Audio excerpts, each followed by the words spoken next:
The system is failing. We're going to have more homelessness, more unemployment, and the government has to print more money. It's a command and control economy where the government tells you everything. I just don't trust our government. And they're going to have to start printing pretty quickly. And the more they print, the less value, purchasing power the dollar has, or the loonie, or the yen, or the peso. People are talking about inflation. I think we're in depression right now, and we're going to be the biggest depression in world history. In the 1970s, that's when the world was changing. The biggest bust in the history of the world is coming up. It's pensions. They trusted the government. They trusted their pension would be there, and it's going to go bust. And that's us. We get crushed. So whether it's about broker-dealers, whether it's about exchanges, whether it's about custody, we have taken up the path where we find it appropriate to put out the public comments and proposals. But there are laws, there are rules, not just here at the SEC, but across a number of areas. I think this is a field that a lot of it just wants to run past that and suggest otherwise. They do seem to be finding some sympathetic judges. So you have to be careful on that one. Woo! Welcome back, ladies and gentlemen. This is the Bearable Bull here. And I got this aggressively average content for you today. As ladies and gentlemen, Gary Gensler did not expect that. Gary Gensler is the little weasel that likes only doing interviews with favorable conditions, especially in media. But right here, right now, he gets put in his place. He's speechless because he knows the fat losses he's been taking left and right.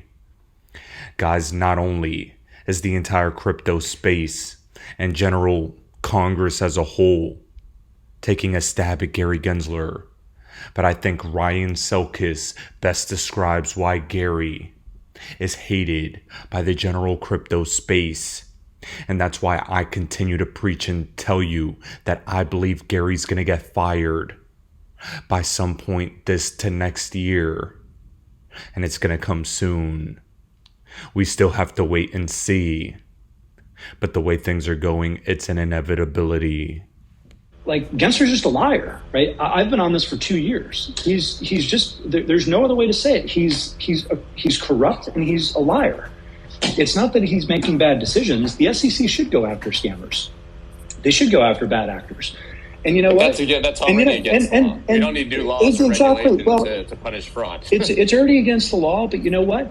Gensler, if you want to do your job and be a hero, why don't you catch Voyager, Celsius, Genesis, FTX instead of hosting them in your office because they're political donors, and do your fucking job instead of just going after celebrities, right? That's why people can't stand him. It's not that he's mean or that, we're trying to leverage regulatory arbitrage. It's that he is corrupt, he is dishonest, and he is completely captured by an anti-crypto senator who has outsized influence in this administration, and Elizabeth Warren. That's just the reality. So, I think people get uncomfortable talking about politics in general, and I've certainly opened up myself to some criticism and been a little bit of a lightning rod. But some of these statements that I've made the last 2 years are aging well, unfortunately, and I think most people generally are of the same opinion that, if there's not a changing of the guard in this administration, move offshore. Like, it's over in the U.S. And guys, that really is the most frustrating thing, isn't it? There's so much corruption and political manipulation in regards to this asset class that overseas growth is going exponential, while the United States seems to be collapsing in real time. Here, Jeremy Hogan posted something extremely important. A federal judge is authorizing the sale of FTX assets back into the secondary market. Those sales must be legal and exempt from SEC registration requirements. And this could help with the hypothesis I've had on this channel that we could be in for another pullback before continuing on the bull run that I expect to occur in 2024. Ladies and gentlemen, FTX has a number of assets they're looking to liquidate. And maybe, just maybe, this is the pullback we've been anticipating. We still have to wait and see, but stay vigilant and pay attention. Here, however, I want to ground all of your perspectives and give a counter narrative. As BC Backer stated, this is not 2020. This should be the 4-year cycle and block reward halving theory scenario, not 12K, not revisiting the lows. It's either this that he's showing on the screen or Doomtown. And guess what? Price is on track for it and the masses just capitulated the low. Ladies and gentlemen, while I've been calling in this month, in this time frame from right now into the next couple weeks for a pullback, I don't believe in the cataclysmic 12K projections some people have been putting out there. I believe we've actually started the beginning of the next bull run. However, I think within these next couple weeks, we're actually going to anticipate the last really bad pullback because of numerous things Waters Above has talked about on this channel every time he's come on. He's been extremely accurate recently, but I wanted to give you both of their analysis on this channel so you have every scenario at play in the back of your minds. I still believe we have a pullback, but this is a great second take. And in the meantime, while we're letting analysts do their thing, Swift begins beta tests of CBDC connectors. Oh, how coincidental, as the beta solution has taken its next step with 3 central banks and monetary authorities, including Hong Kong Monetary Authority, the National Bank of Kazakhstan, and a couple others. And I don't know if you guys forgot, but remember that Ripple joined Hong Kong in their CBDC pilot just a couple months ago. This does not mean XRP is going to be used right now. But what this does mean is that all these trials, proof of concepts, and direct Ripple partners working with the direct competition that Ripple and XRP are looking to upgrade is a good look as far as I can tell.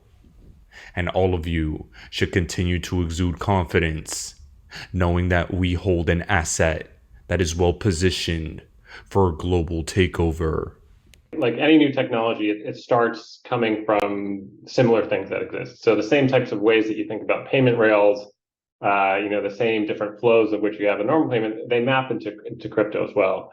But I think the places where they start to differentiate is, traditional payments, particularly global cross-border ones, very slow, expensive. You've got long settlement times, multiple days, even months. You've got lots of intermediaries to kind of de-risk those settlement challenges and counterparty risks. And that becomes fees, it becomes friction, it becomes kind of inefficiencies. And so, the way I think about, crypto is almost this magical public shared infrastructure that lets you get rid of a lot of that. And there, guys, was a clip of Brad Chase, head of liquidity products from Ripple, talking about how Ripple wants to turn every e-commerce company into a crypto company. Ripple is at the epicenter of cross-border payments. They're dabbling in crypto custody. And now, e-commerce is yet something else they want to tackle. When I tell you that I remember the day Ripple's Brad Garlinghouse compared Ripple to the Amazon of crypto, it brought chills because I knew he meant it. And every single day, they continued to confirm that hypothesis. Now, here we have from K.R. Rohit. Massive news in the world of crypto as Deutsche Bank, the $1.4 trillion banking giant, has partnered to offer Bitcoin custody for institutions as we continue to see custody at the forefront of the next crypto bull run. And this continues to be the main reason why I believe the next crypto bull run is going to be much more explosive than the last two combined. 2017 was pure speculation and the ICO craze. 2021 was NFT bullshit. But this one is institutional products, institutional custody, and institutional adoption. And I can't stress this enough. We're on the precipice of regulation. And with that, the big boys, the multi-trillion-dollar institutions, are gonna make us, the select few, the 0.1% of the planet that was in here before regs and the crypto Wild West, multi-millionaires. Some of us with enough money might even become billionaires. And at the end of the day, that's why all of us are here. Now guys, to cap off this video for today, I'm gonna remind you of XRP's little brother Stellar. Every single time XRP goes up in value, Stellar does as well. And most people in the XRP community have a bag of Stellar as a bit of a side bet. A little side girlfriend, if you will. Just in case it happens to run first. I have a nice bag of Stellar too. But what I want to stress is that Stellar's new commercial reinforces the idea that their target audience is retail payments. Ripple, I've always hypothesized, is for wholesale institutional adoption, and Stellar is for us, retail. The line won't be drawn as black and white, but to me it's clear. An important message from Lewis Jackson, who just thankfully got his YouTube channel back, by the way. And I highly recommend you all have a side bet of Stellar, because I think XRP and Stellar are going to tackle a powerful niche, a powerful use case that will make us profits. Now that's not financial advice, and I am not a financial advisor, but you should follow it anyway. Now, something I want to announce before I leave you for the day is that I've been working on a monster video, a bearable classic style video that's going to really make all of you remember why you hold XRP and not have any fear into the future and beyond about whether or not it will give you life-changing wealth, because I absolutely believe so. And I'm going to give you 100 reasons why we're all going to make it. Ladies and gentlemen, this is the Bearable Bull here. Thanks for tuning in. As always, I appreciate every single one of you. Now I'll be back tomorrow with another video. Do you know why I like to sometimes play the anti-hero? Because I know how it feels to make something from nothing. In a world where the rules feel so skewed.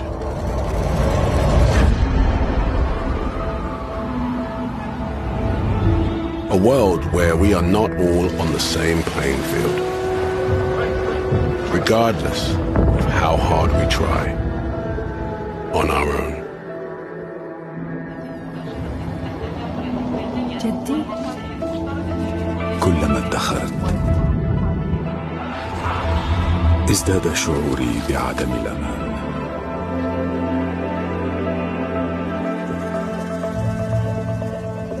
Opportunity welcomed me to a better future.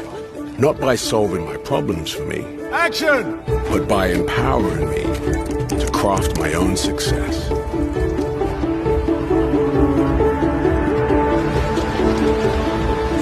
puedo mandarle dinero a mi familia. Pero quién sabe cuánto llegará.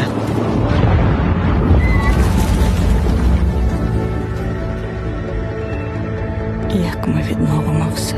Як захистимо їхнє майбутнє? Guys, we gotta reply. By nurturing initiative.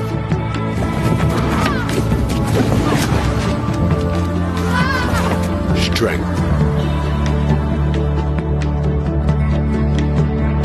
Resourcefulness. Creativity.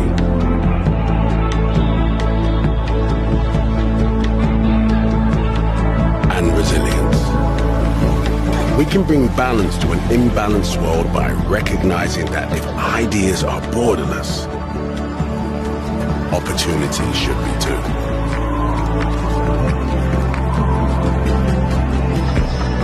That's what builders do. We line that up that's already changing the world for the better. هذا لك يا جدي. Welcome. We are here to enable builders like you to take action. Because you're the only one that understands that one unique problem. You're the only one that can solve it. Your world relies on you. Who can you rely on?